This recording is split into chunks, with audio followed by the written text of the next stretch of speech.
તો આ તરફ મોદીના ગઢ વારાણસીથી પ્રિયંકા ગાંધીએ પીએમ મોદીના બ્લોગ પર પલટવાર કર્યો છે। પ્રિયંકા ગાંધીએ મોદી પર સંસ્થાઓને ખતમ કરવાનો અને હેરાન કરવાનો આરોપ લગાવ્યો।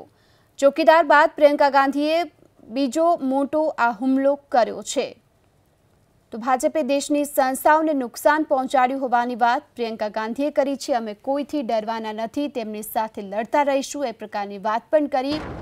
આજે જ્યારે પ્રિયંકા ગાંધી વારાણસી ખાતે છે, એવામાં પ્રધાનમંત્રી નરેન્દ્ર મોદીએ જે બ્લોગ લખ્યો છે વંશવાદ પર, તેને લઈ પ્રિયંકા ગાંધીએ આ જવાબ આપ્યો છે અને આ સાથે કહ્યું ભાજપે દેશની સંસ્થાઓને નુકસાન પહોંચાડ્યું છે એ પ્રકારની વાત પ્રિયંકા ગાંધીએ કરી છે।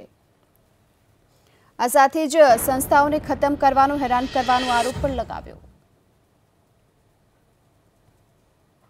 Systematically attacked every institution in this country for the last 5 years, including the institution of which all of you are a part. You are aware of it better than I am aware of it. So I think the Prime Minister should stop thinking that people are fools and understand that they see through all this. और दूसरा ये कि जो उनके खिलाफ बोलते हैं वो डरते हैं, बिल्कुल डरते नहीं हैं। चाहे कुछ भी करें, हमें जितना प्रताड़ित करें, हम डरते नहीं हैं। हम उनके खिलाफ लड़ते रहेंगे। जितना हमें करेंगे उतनी जोर से हम लड़ेंगे।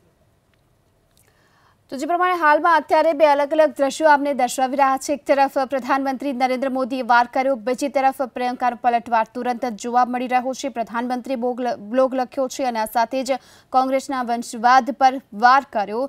તો પ્રિયંકા ગાંધીએ પલટવાર કરતા કહ્યું કે અમને જેટલા હેરાન કરવામાં આવશે એટલી વધારે જ અમે લડત આપીશું। તો હાલમાં જે પ્રમાણે અત્યારે પ્રધાનમંત્રી નરેન્દ્ર મોદીએ જે પ્રકારની વંશવાદની વાત કરી, તો તેના પર પ્રિયંકા ગાંધીએ જવાબ આપ્યો છે। પ્રિયંકા ગાંધી હાલમાં વારાણસીમાં છે, એવામાં તેમણે આ વાત કરી છે। તો પ્રધાનમંત્રીએ વંશવાદને લઈને બ્લોગ લખ્યો અને જેમાં કોંગ્રેસ પર આકરા પ્રહાર કર્યા છે।